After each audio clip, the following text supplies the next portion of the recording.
All right, Detroit, let's talk. I want to say something about one particular sports team and well, I guess you could say one professional sports team in Detroit, referring to the Lions. My screen name is I'm not a Lion fan, and here's the reason I have. As time has progressed, when I first started this name, it has changed. It has evolved, that sort of thing. But here we are with it now. It has evolved to this point. Lions fans think like Lions fans. They think at like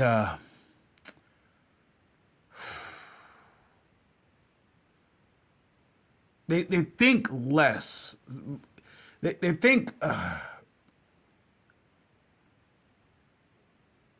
don't know. They think from a take what you can get perspective. They think that way. Say, for example, even I can't just relate it towards just the Lions. It just the Lions.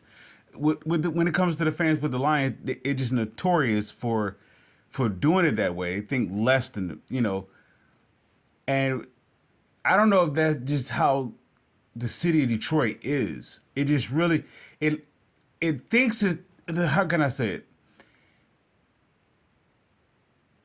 Its approach is they approach it. Let's say the powers to be. They approach it as though they are above the standards of Detroit, like they are the upper echelon of, I guess you could say, the vastly productive cities in the United States, let alone the world. So I guess if you could emulate it at a lesser cost or lesser imagination or less creativity, I guess you could say that, you still in the conversation.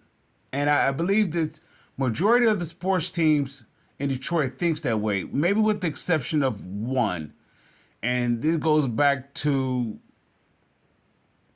I want to say, the 80s.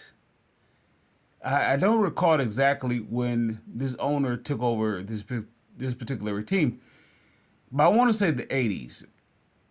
And I was referring to Bill Davison.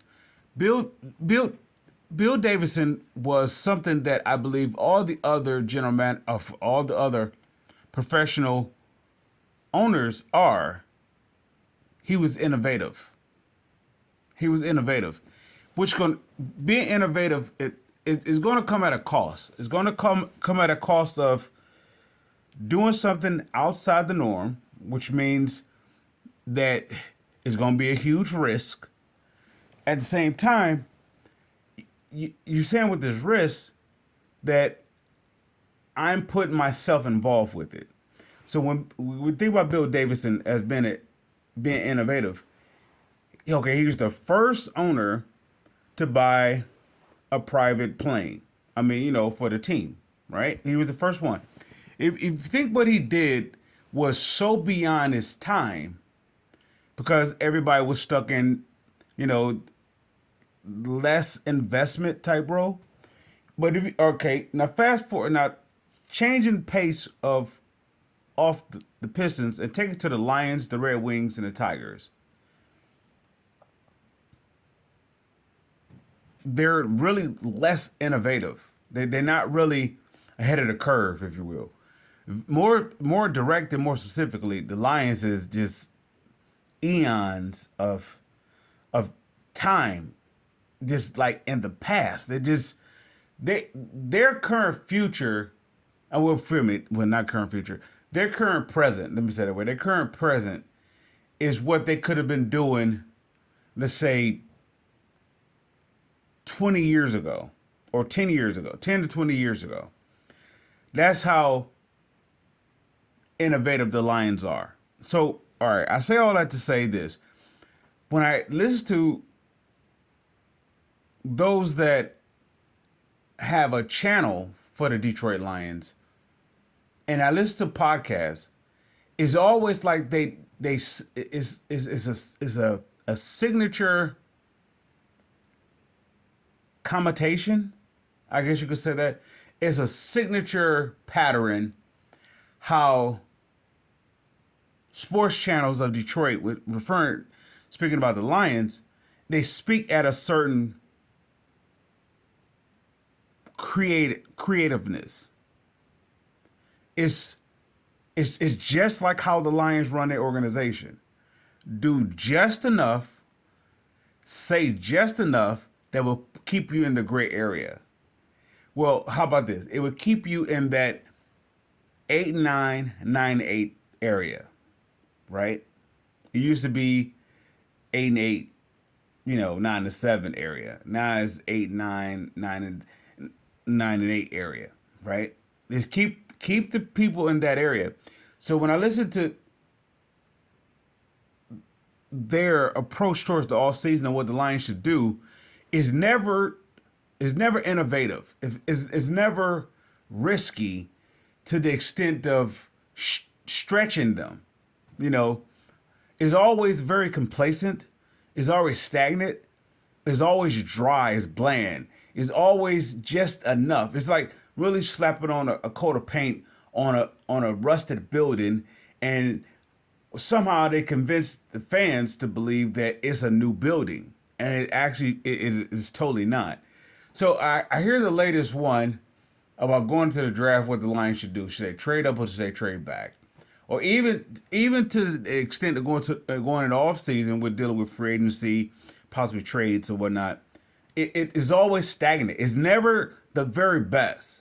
It's a pipe dream to discuss among fans among each other and say if the Lions could go after this particularly productive player, right? It's like a pipe dream. Yet when it comes to the front office of the Lions, and this is how they have always ran it, is never the cream of the crop. Give me the last time the Lions went to free agency and was able to get the cream of the crop, right? Not the leftovers of the cream of the crop, the very cream of the crop. Let's say, for example, if let's say, when was the last time when they hit the market, the cream of the crop wasn't B list, it wasn't C list. When the A list was there, when was the last time they went all out to go get it? I have never seen it in my history. So, with that said, there's a reason why I'm not a Lions fan, because how they run it. They run their organization to do just enough and nothing more. The moment they do more, they get scared. Okay? Say for example, I heard over the years, and even to this day, the gripe about, the Bob Quinn, Matt Patricia hiring. I love it because I love the hiring because it stretched the Lions out of comfort. Very specifically, the upper management, the ownership, the fans, the media, it stretched them out of comfort. It stretched them out of the 9-8, 8-9 plateau, or that level of approaching where they was building. And if anybody if ever could look at it, you could see that what Bob Quinn was assembling was about to be where the Lions is 2 steps behind of doing now. Now I hear the fans say, give them time. They're doing it the right way. They're developing young. They're going through the draft. They're spending wisely. No, see, here's the deal with that. The more that you do it at that pace, it's going to cause you to do this one thing. Remember, the top free agents that's possibly going to be a free agent when the Lions at that pace and that approach, when they looking for this top free agent, it has been looking at the Lions overall, and they're looking at them. Are they progressing? Are are they developing in the winning category? Not a fluke of a winning, but are they just who they are? All right. Now, the Lions do what they always done this past year. They hit a, I guess they hit the switch, flip the switch, and they have done that so many times in history, where they start off losing, then they turn it around, and when the time they should be losing, they win it, and when the time they should be winning, they should be losing. So they're notorious of doing that. So you got to look at the average guy that's pretty good. Let's say, for example, if the Rams is ready to unload, they got their championship, and now they're hitting a deficit, a huge deficit that is almost impossible for them to repeat it. Right? They did what they would set out to do. They put all their eggs in a basket, and they came out with the Super Bowl. Right? All right. So now they stuck with the bill of what it costs to do that. Now let's say if they wanted to unload some players. Let's say if they wanted to unload their two best players. Let's say if they want to unload Aaron Donald and Ramsey, right? Now, in a pipe dream of a world, the line it will be for the fans to be salivating, saying like, okay, let's go after them. But reality is, the ownership is afraid of that kind of innovativeness. They wouldn't know what to do with it. The closest thing that came close to that is Ndamukong Suh and Calvin Johnson, and they didn't know what to do with it. That's the closest thing they did. Now, the Barry Sanders by himself was this one piece. They didn't compliment him anything. They compliment Calvin Johnson with Ndamukong Suh. Offense, defense. Matthew Stafford was just a part of the puzzle. He was not a major piece. When you think about the offense, when those two were together, you think about Calvin Johnson, and when you think about defense, you thought about Ndamukong Suh, right? Rightfully so. Now, when you think about the Lions now, who you see? Okay, on one hand you got Aiden Hutchinson, and on the other hand you have who? I guess you could say what? Sewell? Who's your dominant offensive player? You don't have one. All right? So the problem with that is they did something where they shouldn't have done. Well, I won't say shouldn't have done. They did something where I totally disagree with, was going offense when they could have went defense last year's draft. With that second first round pick, they traded up to get a receiver. Yet, the way your quarterback is set up, he's not set up for being having that type of receiver. He's a modernized, like I said this repeatedly over time, since they brought in the guy. And when I speak about Jared Goff, he is a Troy Aikman without a Jimmy Johnson.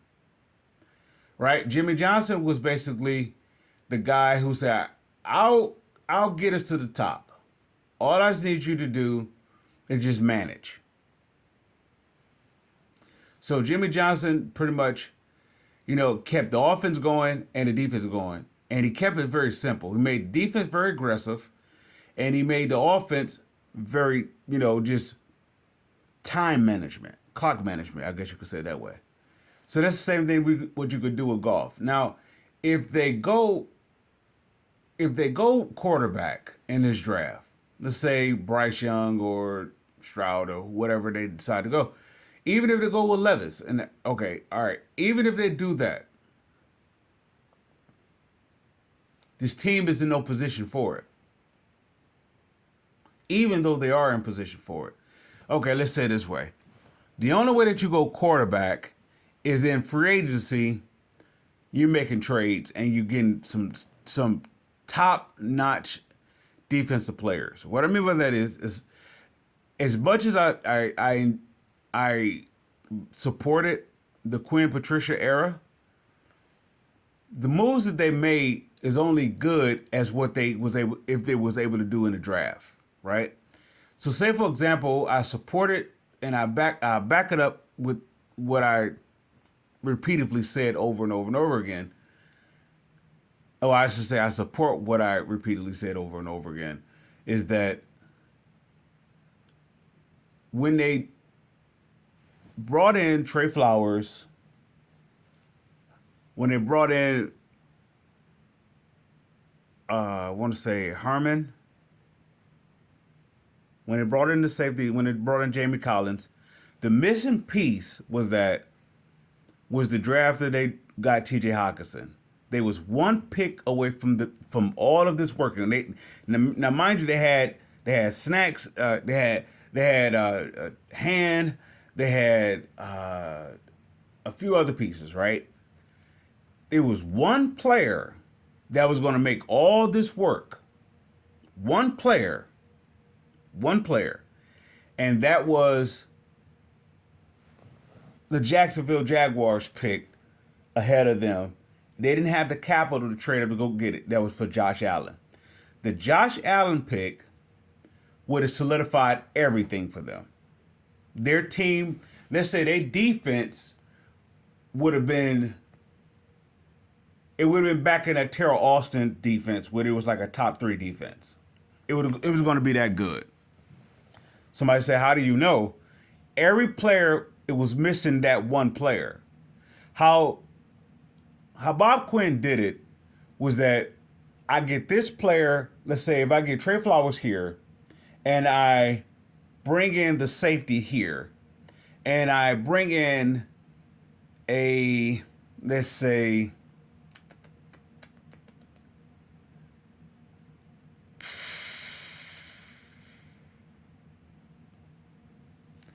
a cornerback here, right? Let's say you have Okuda. Well, Okuda came after. I just deal with what we have. So like you have Trey Flowers, you have Snacks, right? Even though Snacks didn't want to, he didn't want to be here. I get that. All right, you have Trey Flowers, you have Snacks, and you have Jamie Collins, right? You put Josh Allen with that. How do they not complement one another? So much so that Snacks wouldn't want to leave. He didn't want to come to Detroit. Rightfully so. There's nothing here. No more than Rob Gronkowski threatened to retire if he was going to get traded to Detroit.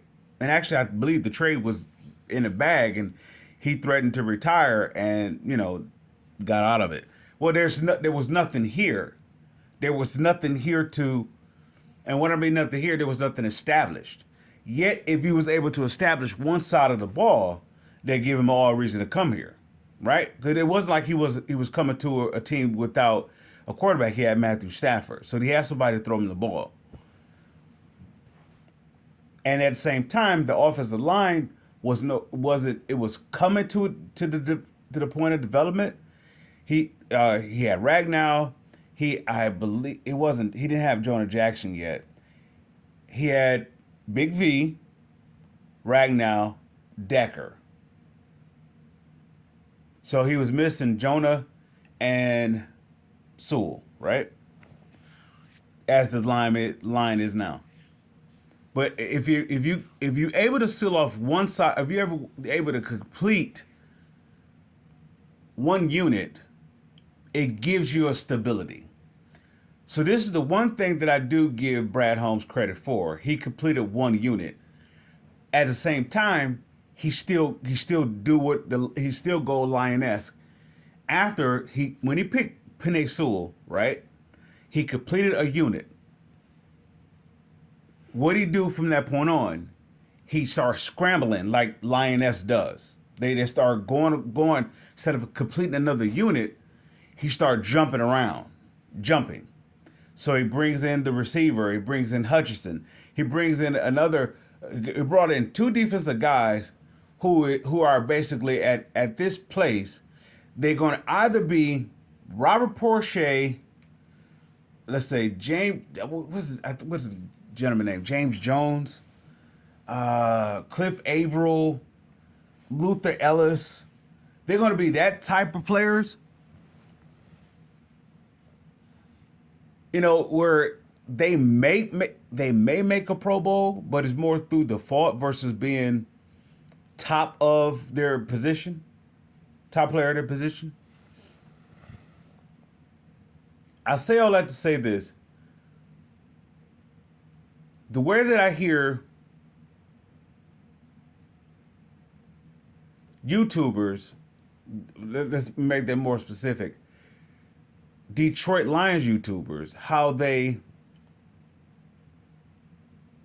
not support, but how they build this franchise.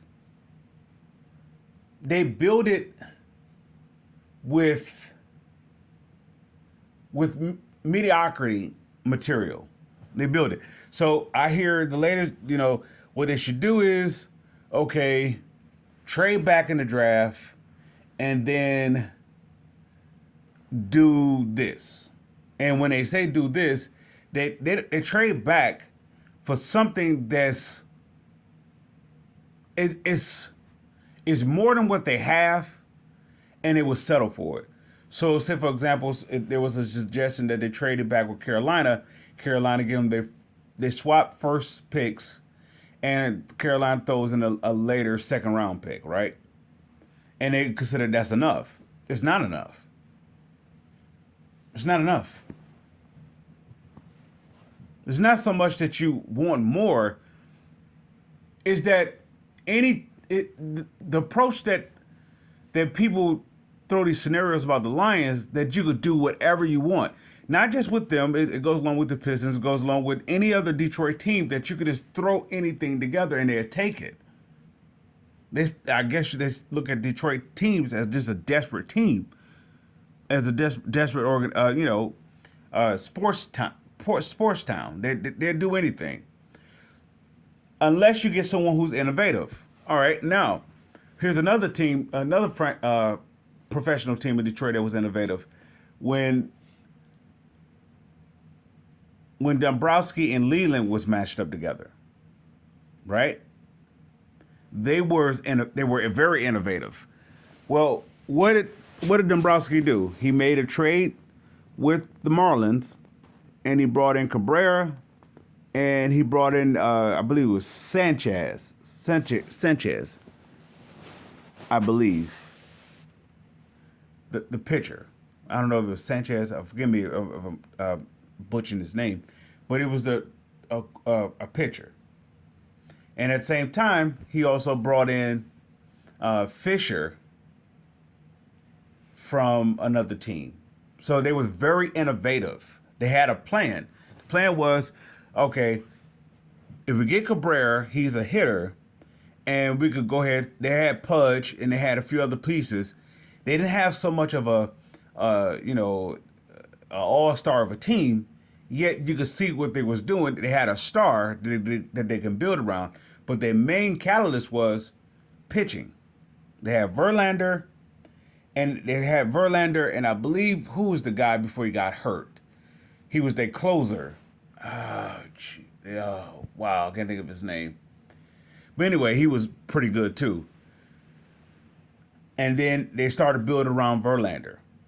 So they brought in Fisher, Sanchez, and I believe it was another guy. They had a 4-man unit in that starting lineup.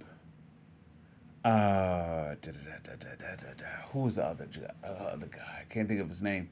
And then, of course, later on, they built off of that, and they was able to, go all out, and they went after. That's when Prince Fielder and David Price. They went off after that. But before that, they had 4 pitchers, so they had a unit. Note that's the same thing as what the Lions have with their offensive line. You have a unit. Now, my suggestion is, instead of going in this one here, there's another thing. Another YouTuber pointed out. They say, well, in the second round or third round, they could get them a offensive guard. Why wait then and get the best guy that's on the board? Now, my pick is, once again, is to solidify that offensive line. I was, like I said, I was a huge supporter of Quinn when he brought in Hadapaludi Vitae. I was a fan of that, but if he can't stay on the field, he's not worth the money that whatever. And all right, so you cut it, right? I understand the business decision with that. So you replace that, but I don't replace it with an ordinary pick like okay, go get another guard. I want a guy that can play multiple positions. Same thing what Big V was able to do. Give me Stankowski, I think it is how you pronounce his name. Go get me him. Give me him where he's a tackle, but I can move him to guard. Somebody said, well, why would you do that? Why would you draft Sewell and move him from left tackle to right tackle?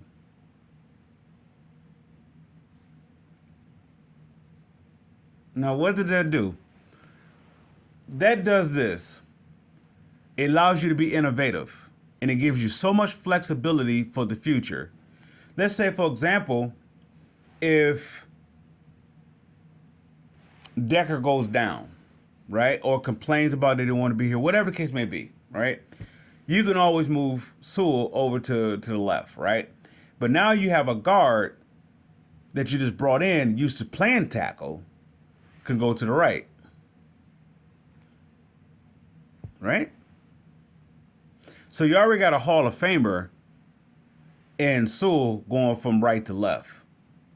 So now you got someone who plays left tackle, go from left tackle to playing right tackle, or if not, keep him at the guard.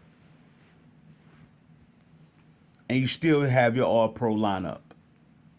However, if the whole thing does work out with Decker, you still have all pro. But what I'm saying is, if you have a team come calling like, well, okay, what would you want to give up for, a Pro Bowler in Decker? What would you want? Now you have a possibility of a position where you can bring in what you brought in. You could continue what you was doing with the Matthew Stafford thing. When you traded him, you got assets. Now you constantly want to keep being that team to bring in more, keep bringing in assets. You never want to be the team that's being depleted after you do it one time, right? You want to be a team that constantly is innovative, all right? Otherwise, you're gonna get stale and stagnant. So what do I do with that first pick? The first pick, I'm sitting at what, number 6? So what do? I'm gambling. I got the chips to do it. What the Lions have now is what Bob Quinn didn't have then. And the reason why Bob Quinn didn't have it is because the deficit that Mayhew and Millen put them in. That's the reason why they didn't have the pieces. And that was the reason why they had to overpay the players to come here. Because they was in such a deficit. That's one thing nobody, when they bash Quinn and when they bash Patricia, they never point out that they had to clean up that mess, and at the process of cleaning up that mess is jeopardizing the talent that they have here. There's no way you could keep Slay here. There's no way. The team was a mess. Not because of Quinn and Patricia, it was a mess because if you're not able to keep Ndamukong Suh based upon the mess, it is a huge mess. Look how much, how can I say it? How much missed opportunities that Millen did and Mayhew did. No, okay. Millen gets Calvin Johnson right. Okay, you can say Mayhew gets Stafford right, and he gets Ndamukong Suh right. Everybody else, though. Of course, you could say Ziggy was okay. I get that. You could say Darius Slay was okay. You could say, all right. Okay, outside of that, what do you get out of all those picks over the years? Out of all those picks, this is all you get? It's just a handful of talent that can stay on the field that you can count on, that you can build off of, right? So Bob Quinn inherited that. So it didn't allow him to keep a Darius Slay. You couldn't keep him, even if you wanted to. You sort of have to run him out of time. I'm not trying to say that was their plan, but you sort of have to do it. You have to trade him because how the team was built around him, it doesn't complement going forward. It only complement them from staying 9 and 7, that sort of thing.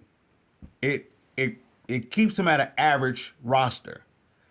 Now the Lions is at a position they could be a little innovative. What I mean by that is you take that sixth pick and you go after two defensive players, one or two.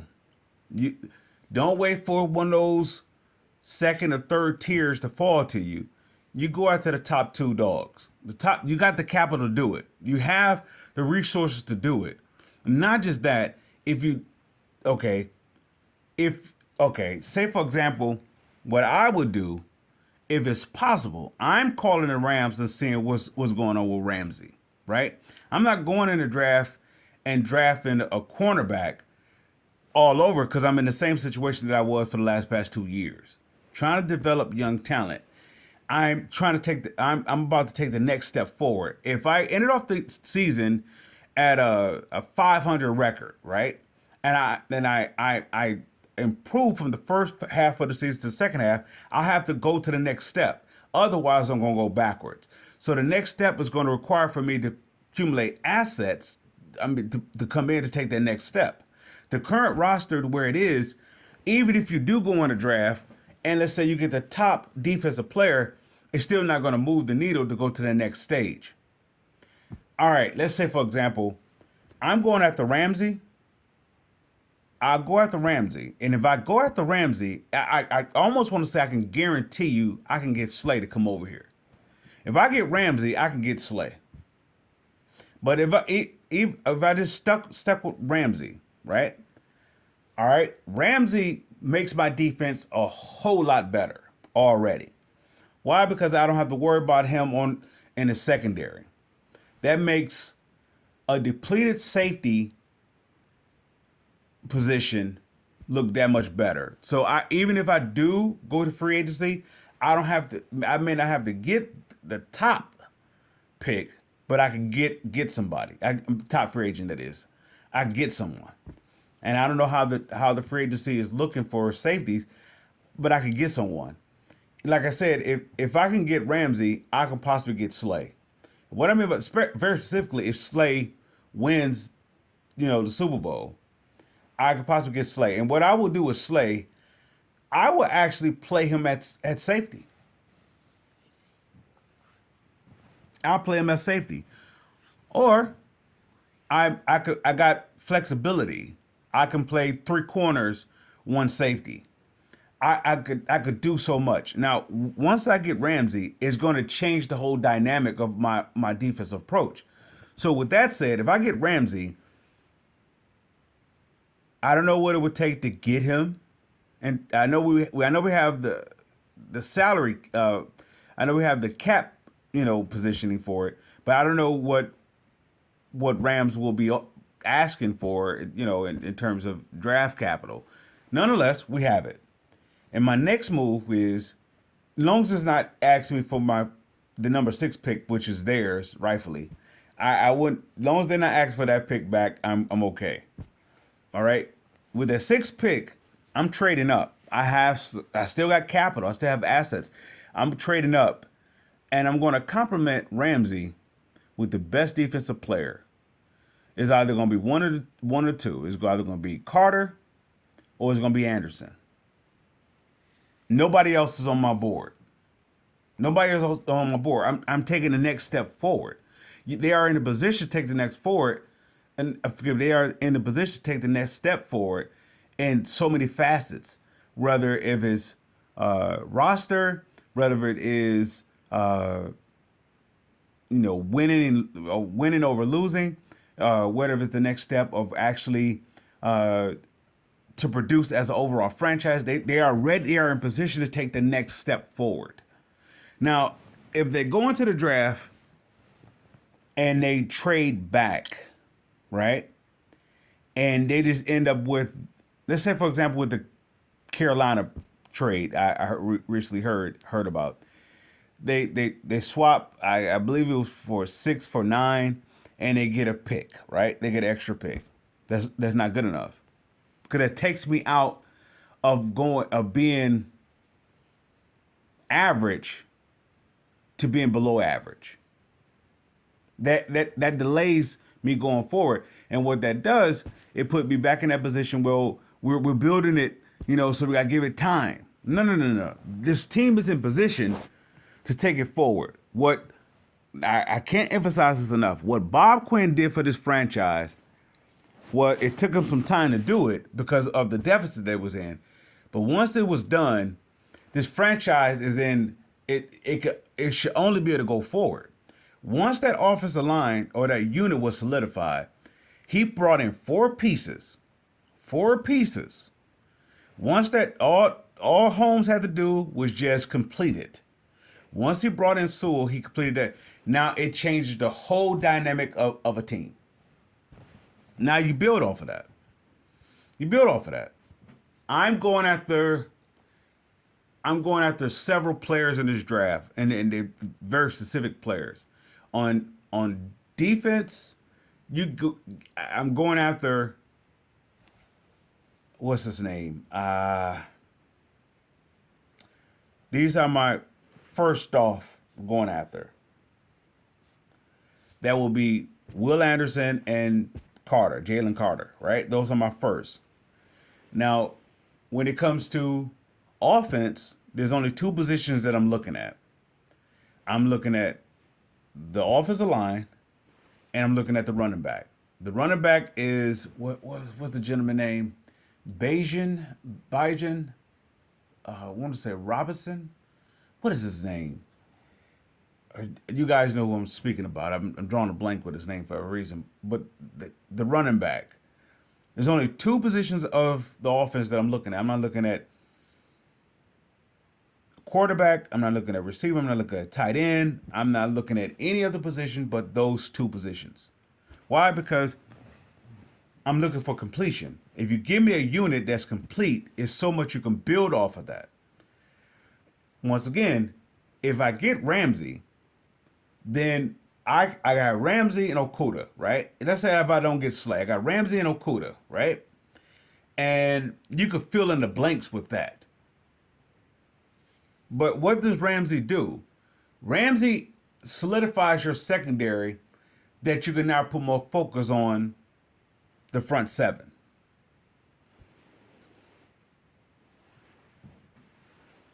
That's why I would jump up. I jump up and go after the best one of those two, either Anderson or Carter. This is my game plan. My first target is Ramsey. My first target is Ramsey. This in all hypothetical situation, they just say that the Rams is willing to play ball. All right. They say give me a second rounder for him. Done. Second rounder and maybe a future third or something like that. Done.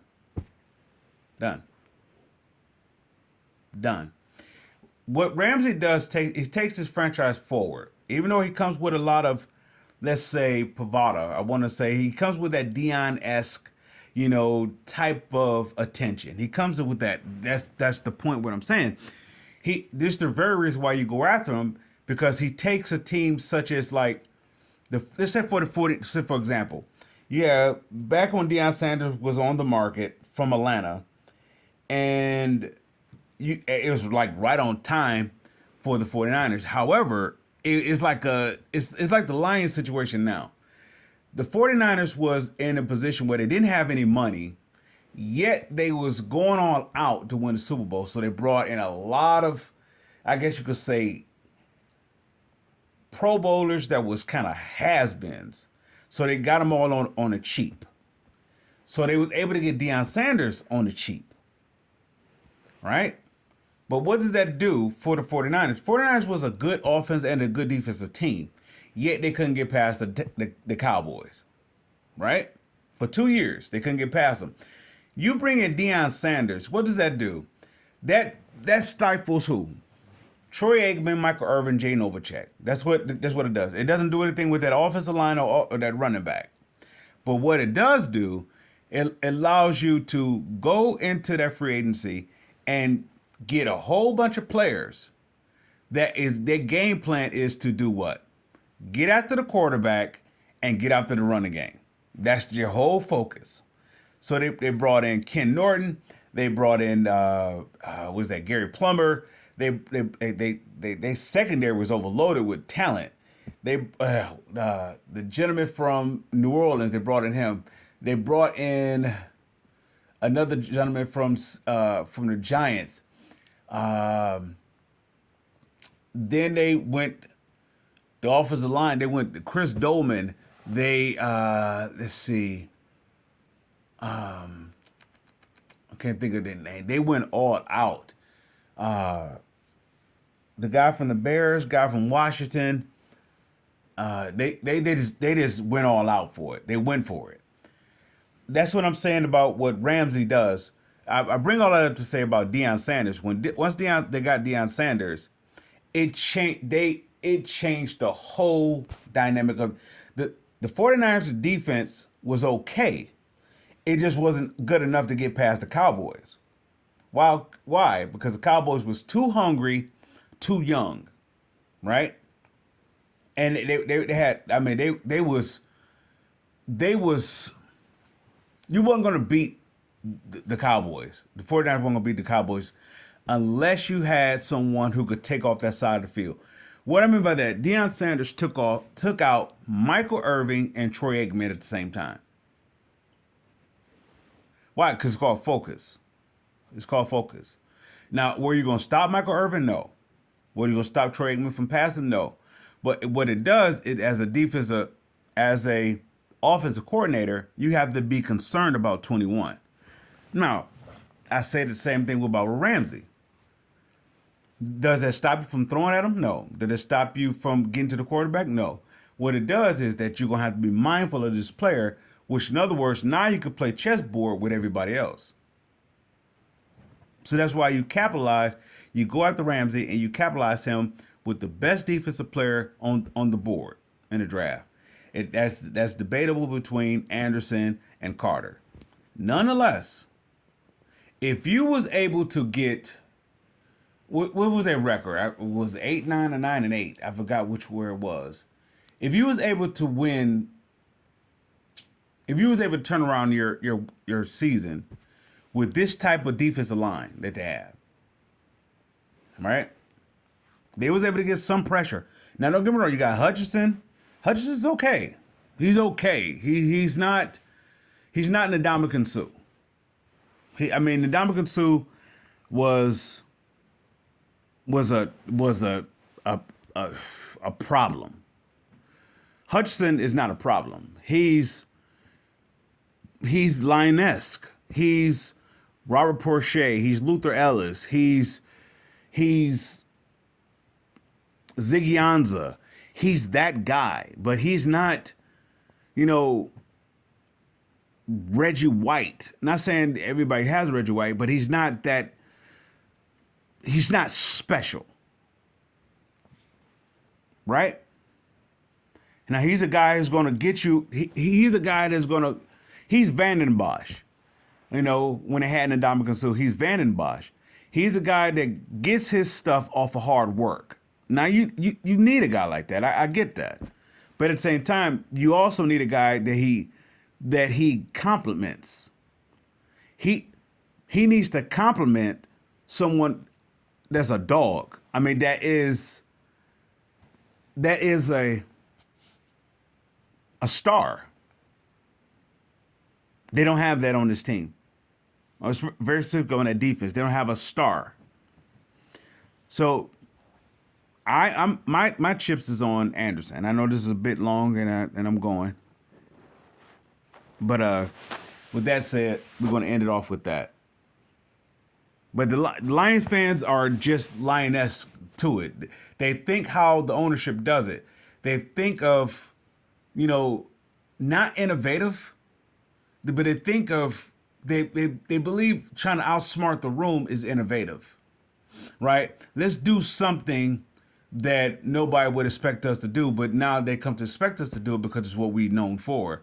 Let's go to get the receiver that's broken when we need a unit to be solidified. Instead of doing that, let's go start a whole new area that we That is nothing is established. The quarterback is not even established. So why we go get why we go get a receiver? Even if the game plan was to be clock management, you got a receiver that takes the roof off.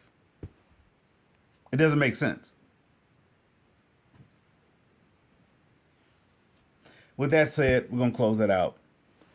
Lions fans, I salute.